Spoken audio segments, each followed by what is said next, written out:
நண்பர்களுக்கு வணக்கம். கேரளாவை சுற்றி இருக்கிற சுற்றுலா தலங்களுக்கு நீங்கள் பேருந்துகளை ட்ராவல் பிளான் பண்ணுறீங்க அப்படின்னா கண்டிப்பாக கேரளா ரோட் டிரான்ஸ்போர்ட் கார்பரேஷனை ட்ரை பண்ணுங்கள். ஒர்த்தாக இருக்கும். தமிழ்நாட்டோட பிற பகுதிகளில் இருந்து கேரளா உள்ளே என்ட்ராகிறதுக்கு இன்டர்ஸ்டேட் எக்ஸ்பிரஸ்னு ஒரு நிறைய பேருந்துகளை டிஎன்ஏசிசியும் இருக்கிறாங்க, கேரளா ரோட் டிரான்ஸ்போர்ட் கார்பரேஷனும் இயக்குறாங்க.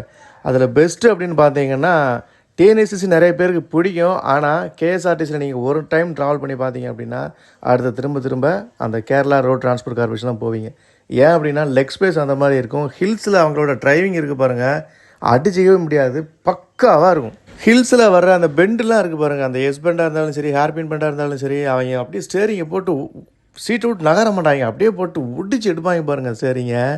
வேறு லெவலுங்க, பார்க்குறதுக்கே அட்டகாசமாக இருக்கும். பேருந்துகளோட அமைப்புமே வெளியிலேருந்து பார்க்குறதுக்கு ஏதோ அந்த காலத்து பேருந்துகள் மாதிரி, ஏதாவது விண்டேஜ் பேருந்துகளை பயணம் பண்ண போகிற மாதிரியான ஒரு ஃபீலை கொண்டு வரும். உள்ளே போய் பார்த்தோம் அப்படின்னாலும் சீட்டுகளும் அந்த மாதிரி தான் இருக்குது.